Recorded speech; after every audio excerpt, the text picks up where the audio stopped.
All right, let's talk Ryder Cup. It's been about 10 days since the disaster at Bethpage Black. I knew it was a disaster going into it. Not many people did. I would say I was about 60-40, thinking that the Europeans would beat the U.S. squad going into the Ryder Cup. And those odds changed when I went Wednesday. I was on grounds for the practice round on Wednesday, and seeing how focused the Euros were compared to the nonchalant mentality of the US guys, those odds swifted 75-25 in Europeans' favor. And I put my money where my mouth was. I made a bet. You can see here. And I won some money. Do I enjoy doing that? Do I enjoy betting against Team USA? No. I bleed red, white, and blue. I love our flag. I love our country. But when it comes to golf, man, we're just not on the level that the Europeans are. They have a system that works and has been working for them. They've won 9 of the last 14 Ryder Cups, and they win on our soil. They did it in 2012 in Medina.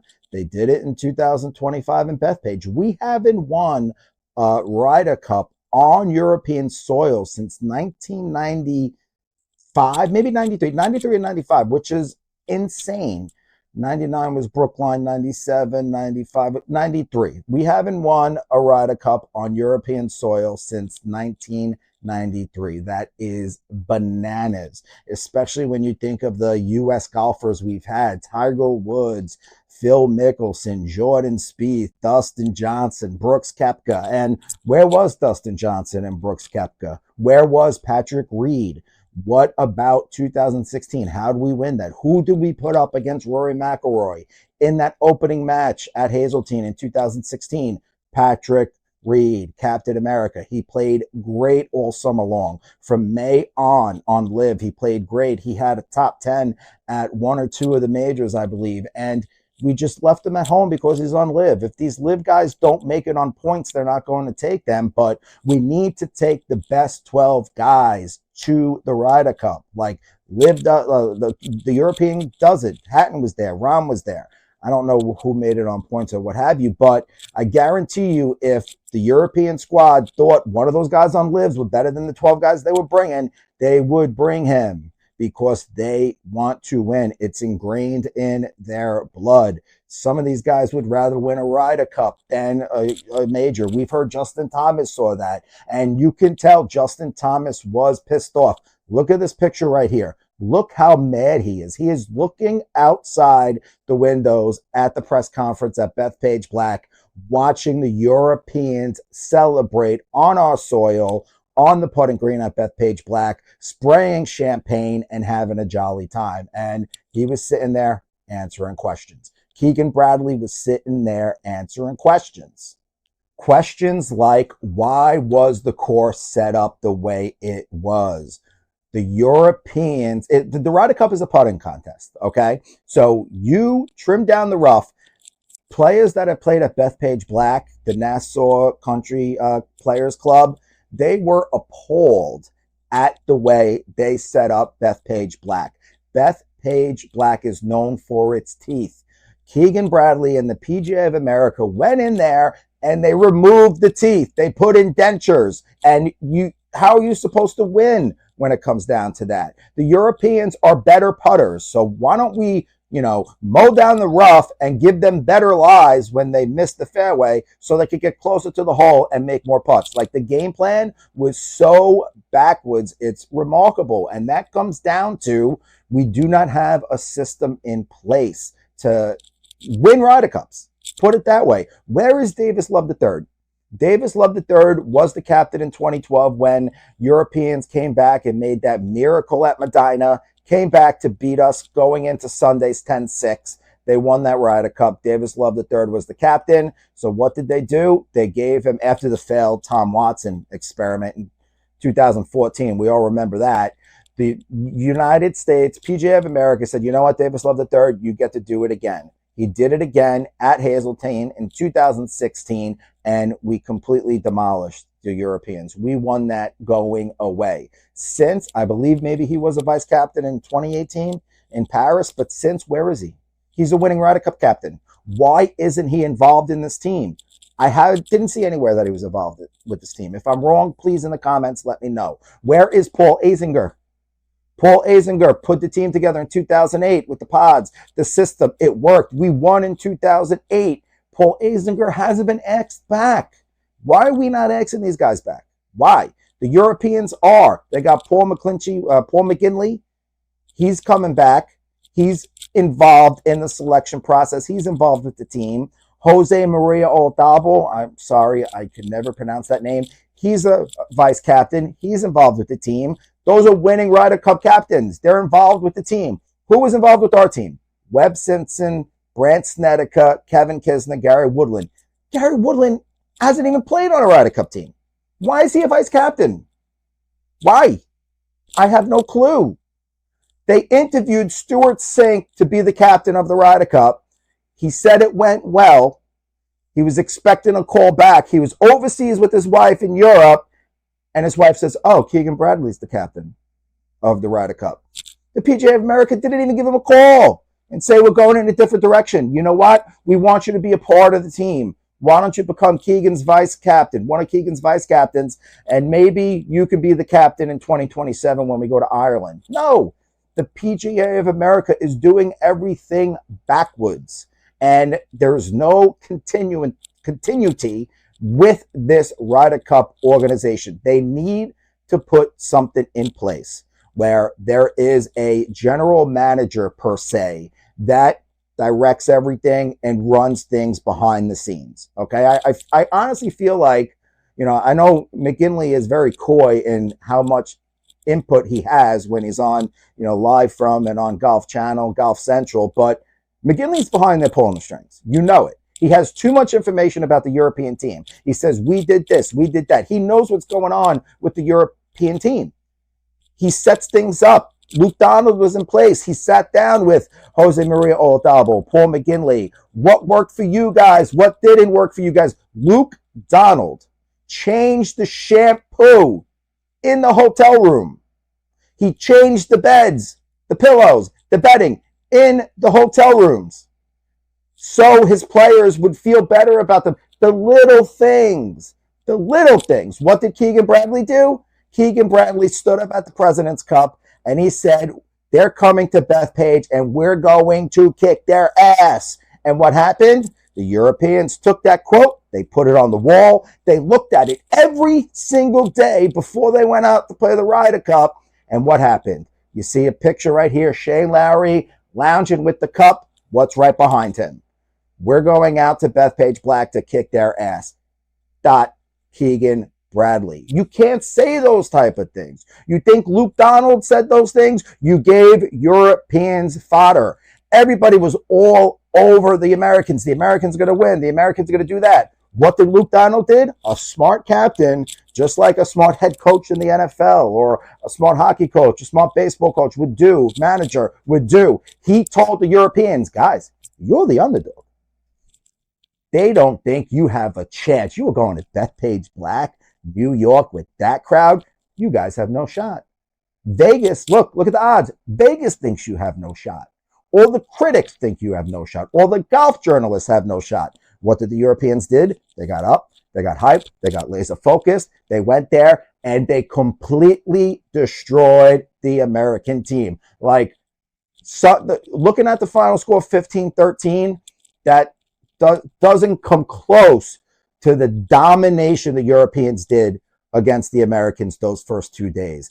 The Americans weren't on the same planet. They weren't in the same solar system as the Europeans were those first 2 days. And it pisses me off. Now, going into this Ryder Cup, I said, you know what? I want it to be close. I want the Americans to win. I want it to be close because you know what? It's come to a point where the home team wins going away. Well, guess what? It was close, but the Europeans won on our soil, something that we haven't been able to do in, 30 plus years. So what's the answer?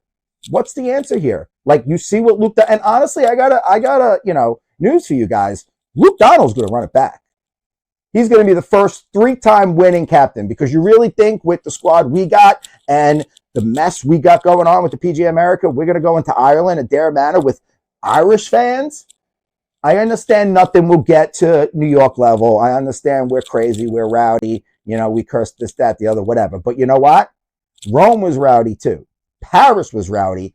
Ireland, I think that's going to beat Rome. I think that's going to beat Paris. And I think it's going to be a very, very tough environment for the United States Ryder Cup team to go in and to try to win their first away Ryder Cup in 30 years. How do we fix the problem?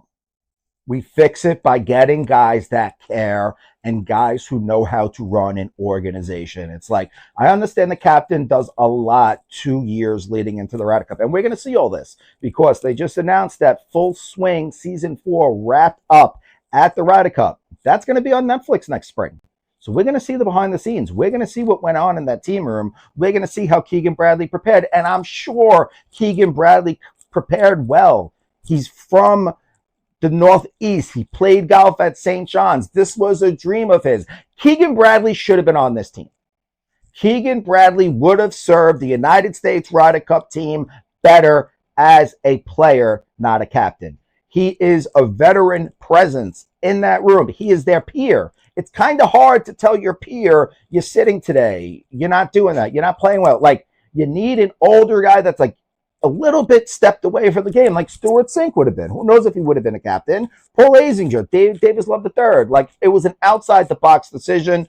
I commend the PGA of America for thinking outside the box for once. But Keegan Bradley, looking back on it, it was the wrong choice. In 4 years, would I say give Keegan another shot to get it right? Yes, I would. But he's not going to be playing trying to make the team at that time. Keegan Bradley would have been an awesome presence on this team. He played better than at least 4 or 5 of the Americans over the summer. Okay. He was in great form. And I think that if he didn't have the captaincy over his head, he would have played even better this summer. And he should have been on the team. Remember 2012 at Medina? I know we lost it, but remember who was the one that was the most rowdy player? Keegan Bradley. Bubba Watson was also up there getting people. Remember that first drive in 2012 when Bubba Watson was on the tee and they told everybody to be quiet and he said, no, don't get quiet. Bring up the noise, and hit a drive with everybody screaming. Like, Bryson, why didn't you do that on the first tee? I understand you went for that green, but where is that energy? And that's another reason. Bubba Watson, where is he? He's on Live Golf. You can't blame the guy for taking the money. You can't blame the guy for taking the bag. But why couldn't he be a vice captain? Why? He has tons of Ryder Cup experience. He's a different voice. He's a veteran presence. We did not have that leadership ability in the team room. Everybody was in their what? Young 40s, everybody's still playing out there. Webb Simpson's still playing. Brandt Snedeker's still playing. Woodland, Kisner's in the booth, but we didn't pick the right vice captains. We didn't pick the right captain. I don't know. I'm not sure. I love Keegan. This isn't a diss on Keegan Bradley. I love Keegan Bradley. He's definitely in my top 10 favorite golfers. I love him back when he won the PGA. He's like a hometown hero to us on Long Island at Bethpage, but I don't know. It just, looking back 10 days ago, it doesn't sit right with me. We need a full reset. And they tried to do this in 2014 after that issue with Tom Watson, and you had Phil Mickelson speak up and say, we need to do XYZ. The Europeans do XYZ. Why aren't we doing XYZ? Whereas Phil Mickelson, he's on Live. All of our leadership is over on Live. So we need new leadership. We need different ideas. They had this strategic partnership. You had Tiger Woods on there, Phil Mickelson. You had a few players. You had the PGA of America. And let's be real, the PGA of America president, this guy, he says, congratulations to Europe for retaining the cup. They didn't retain the cup. They won the cup. Like, are you that butthurt that you lost on your own soil, or are you that dumb? Like, come on. New leadership. We need new leadership. They're going to come out and announce a captain in the next 8 weeks, probably. No. Announce a general manager, someone to oversee the process, a president of the Ryder Cup task force, what have you, whatever you want to call it. One guy that can make the decisions. He will put people around him that can give him good feedback, that know what they're talking about. They could sit down in a room, think it over for a couple of weeks, and find the right captain. You can't throw out Snedeker, Webb Simpson, Gary Woodland, or Kevin Kisner. You can't make one of the vice captains the next captain because it didn't work this year.